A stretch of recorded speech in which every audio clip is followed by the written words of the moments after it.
Welcome to Radio on Fire, home of the Diamond K Show. Diamond K in the house. And now for your urban news and entertainment report. Here's your host, Diamond K. Oh my goodness. It's the Diamond K Show.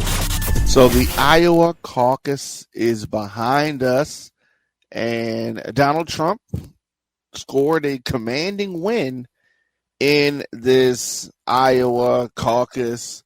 DeSantis just edged out Haley for second place, and that was something that they were so excited about. Second place. Who's going to be second? Who's going to be second? So it looks like DeSantis. Former President Trump had a record-setting win in Iowa. His rivals far, far behind. This victory confirmed his grip on the 2024 Republican presidential nomination. I mean, this is really just a formality that we are going through in what was the lowest turnout caucus in 25 years. Participants endured life-threatening cold, dangerous driving conditions to meet in hundreds of schools, churches, and community centers across the state of Iowa.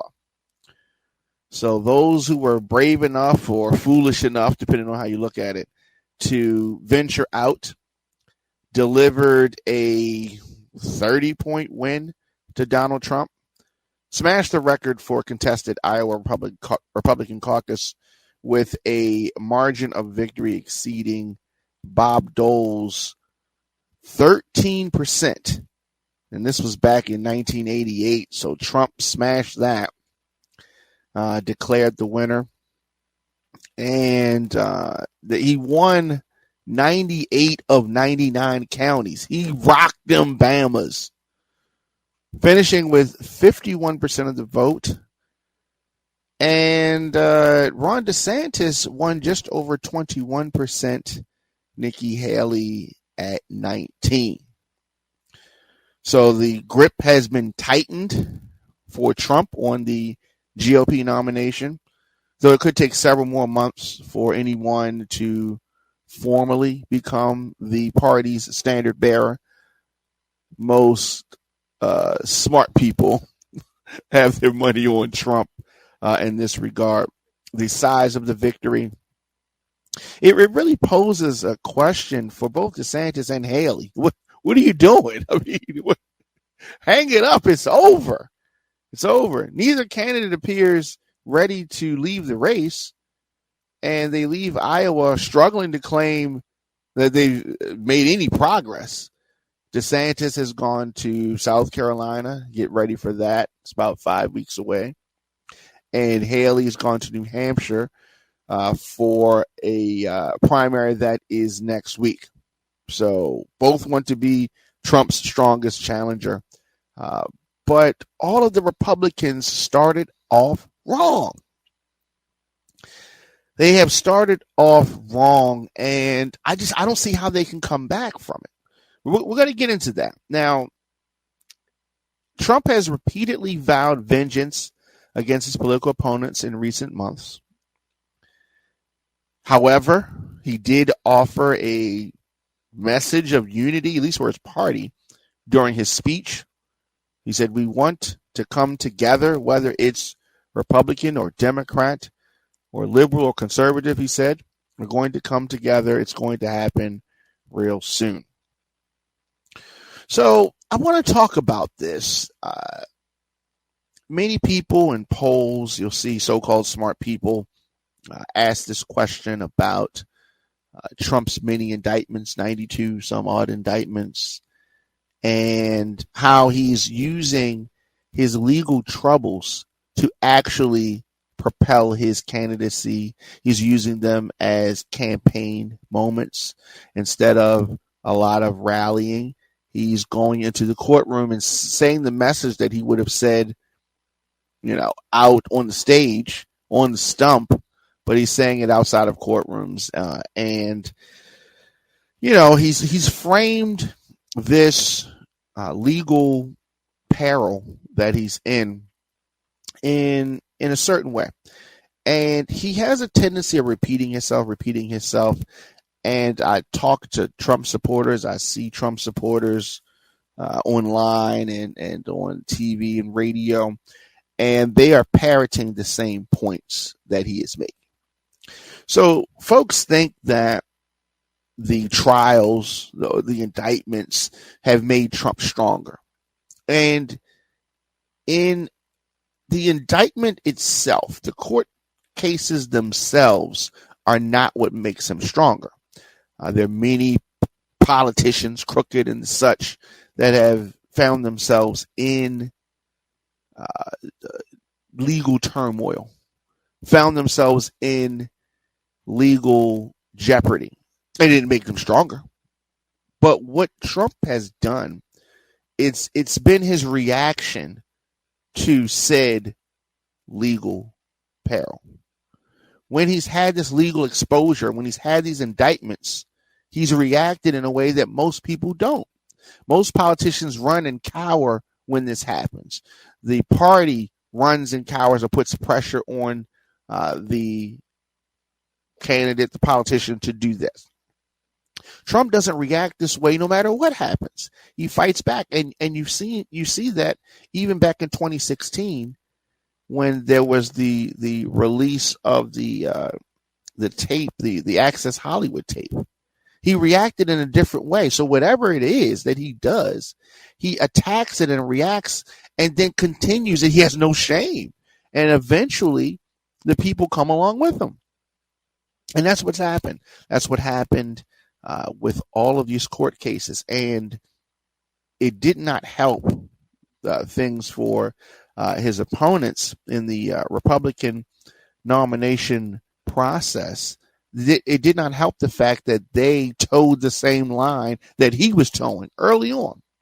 Had they attacked it then, it wouldn't have been so ingrained in people's heads. So now when they're going to try to attack it, it's already baked in the cake. Timing is everything, and they've lost the time.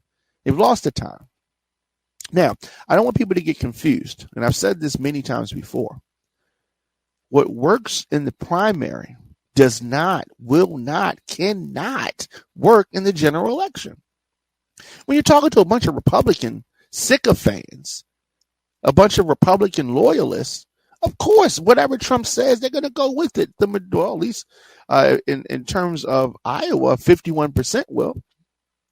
But when you talk to general election, that means that you have more Democrats, more independents involved, and the wider group of people are not going to all be Republican sycophants. And that is the challenge here. Trump has not added to his coalition. He has not. He has subtracted from it. So when we get to the general election, no matter how strong he looks right now, when you open it up to the wide group of this country, he's going to have different results. And that's when he usually gets sad and starts talking about the conspiracy and stop the steal and all that, because he doesn't fully understand the way our political system works. Hopefully, he's got some people around him that can explain it to him. Hopefully. So the GOP contest has moved to New Hampshire. They will hold the first in the nation primary on January 23rd. The field has been shrinking. Vivek Ramaswamy suspended his campaign after his disappointing fourth place finish, and he endorsed Trump. I don't know why he was surprised. The writing was on the wall, has been on the wall. DeSantis, as I said, head to South Carolina. The February 24th contest in South Carolina is going to be very important. I think that's going to be make or break for Nikki Haley. I think it's going to be make or break for DeSantis. Haley plans to compete in New Hampshire. She needs to do well there. She needs to come in second there if she's going to be able to justify staying in the race. She hopes for that, and we'll see. But the balancing act that Trump may have to manage in the months ahead. Now, he's expected to be in court in New York, but at the same time, he's got a race to run at one point, and then there are multiple legal challenges facing him. It's not just the E. Jean Carroll case. He's got a lot of things going on. After visiting court, Trump flew to New Hampshire to hold a rally yesterday.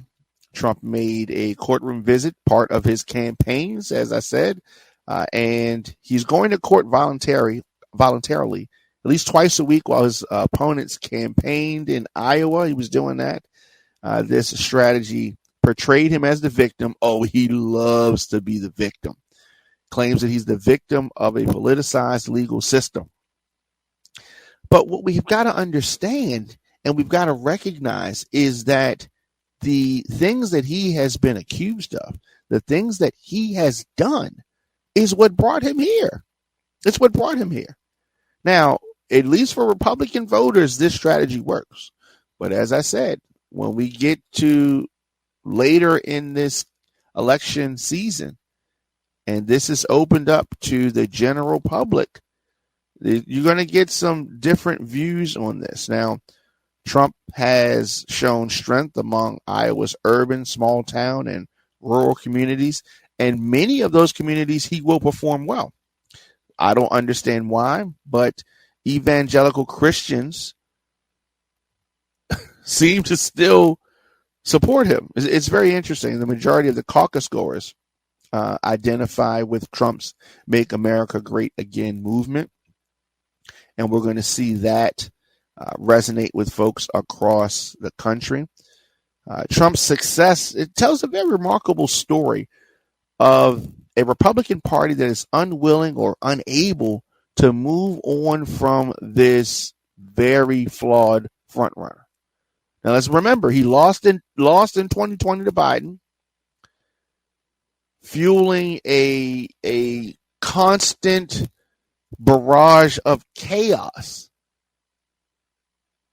He encouraged his supporters to carry out a deadly attack on the U.S. Capitol. And the Republicans are poised to nominate this guy again. Faces 91 felony charges across 4 criminal cases. And this is the party of law and order. Supposedly. Allegedly. The U.S. Supreme Court is weighing on whether states have the ability to block Trump from the ballot for his role in sparking the January 6, 2021 insurrection on the U.S. Capitol. He's facing these criminal charges, as I said, in Washington and Atlanta for efforts to overturn the 2020 election. And Republicans have made this guy once again the standard bearer for their party. Trump has been recently, increasingly echoing authoritarian leaders' mindset. He has framed his campaign as one of retribution, vengeance, revenge. He has spoken openly about using the power of government to pursue his political enemies. And he does it with a laugh, a smile, a joke. He has repeatedly harnessed rhetoric once used by the despicable Adolf Hitler. He has made the argument that immigrants entering the U.S. illegally are poisoning the blood of our country. He recently shared a word clout last week to his social media highlighting revenge, power, and dictatorship. We're at a very interesting time. We're at a very, very interesting time. Election season is upon us. Interestingly, many of Trump's supporters claim that God called us to support Trump. Yes, I don't know any God that would encourage someone like Trump to be elevated once again. But I love to know your thoughts. Hit me up in the comment section, of course. On all social media, I'm at The Diamond K Show, djdiamondk at gmail.com. Of course, radioonfire.tv. Anywhere you get your podcast, just search for The Diamond K Show. So we're talking about elections, talking about the very important 2024 contest, and Joe Biden and Donald Trump, I think, is where this thing is headed. That's where I think this thing is headed. But don't forget, the best way to support what we do here at Radio on Fire is to become a member. It gives you access to our daily bonus show from yours truly, the regular show with no commercials. You also get access to our entire archive dating back to 2007. It's a long time. And plenty of other awesome perks like the On Fire Mix Show. You get the Mix Show, you get bonus mixes, all of that. You can go to joindiamondk.com. That is joindiamondk.com. So we also have a voicemail number, 443-492-9442. Leave me a message. You'd like to check out those. Sometimes you can't call into the show, or you can't send an email, but you want to pick up the phone and let me know how you feel. All good there. Of course, you listen to the Diamond K Show on Fire TV. You can check us out, radioonfire.tv. Welcome back to the show. Yours truly, Diamond K, in here, of course. You can always check us out on social media at The Diamond K Show. Love to hear from you. And now we're talking about the 2020 United States primary elections, the Republican side. Donald Trump is leading now with 20 delegates. Now, 1,215 delegates are needed to win the nomination. Trump has 20. Ron DeSantis has 9. Nikki Haley has 8. So that is where things are with regards to the nomination. Now, presidential primaries and caucuses are being organized by state Republican parties and legislatures to select their delegates to the 2024 Republican National Convention. This, of course, would determine the party's nominee for president in the 2024 election. So Republicans are on this path, and leading the charge for these misguided Republicans is seemingly Donald Trump. Now, he is currently in court. The E. Jean Carroll case, the second defamation trial against Trump, is different than the first one. Now, he's back in court, and E. Jean Carroll is testifying in this trial. Now, this trial decides how much money in damages former President Trump must pay this former columnist. Now, Trump, who has been juggling between the campaign trail and courtrooms, another week of that, is on trial for his 2019 defamatory statements about her sexual assault allegations. Trump is someone that likes to run his mouth, but many times it gets him in trouble.